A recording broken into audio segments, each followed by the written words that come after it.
palabras que puedan definir lo que ocultas cuando callas. Perdona si siempre llego tarde para decir que sí, el corazón me late. Recuerdo ese juego, tener miedo, ser cobarde. Al calor de tu mirada todo arde. A veces estar cerca resulta tan distante. Ya no quiero tu consuelo, solo pido que me abraces como antes. Aquellos dos amantes, el fuego y la pasión, que la noche no se acabe. Despierto, desnudo cada verso, vistiendo cada línea con las curvas de tu cuerpo. Y dormido, acariciar tu pelo.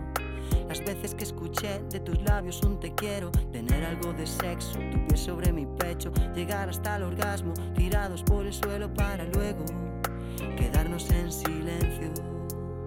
Quedarnos en silencio. Quedarnos en silencio.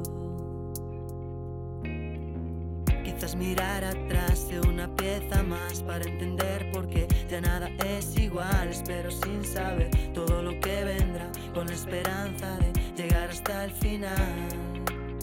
Llegar hasta el final. Llegar hasta el final. Llegar hasta el final.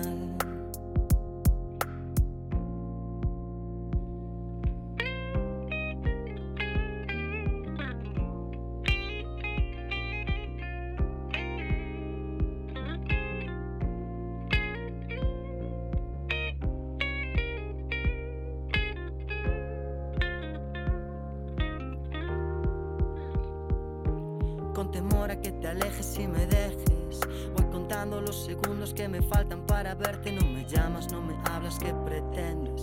Que me quede aquí sentado esperando para siempre. Y sé que no soy yo, la culpa es de los dos, que caímos en rutinas, descuidamos el amor que nos unió.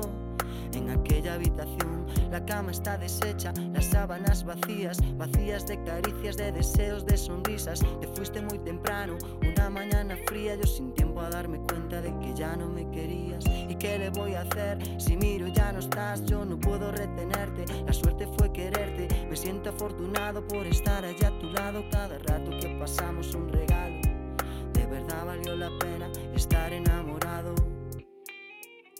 Quizás mirar atrás sea una pieza más para entender por qué ya nada es igual. Espero sin saber todo lo que vendrá, con la esperanza de llegar hasta el final. Llegar hasta el final. Llegar hasta el final. Llegar hasta el final. Quizás mirar atrás sea una pieza más para entender por qué ya nada es igual. Espero sin saber todo lo que vendrá, con la esperanza de llegar hasta el final. Llegar hasta el final. Llegar hasta el final. Llegar hasta el final.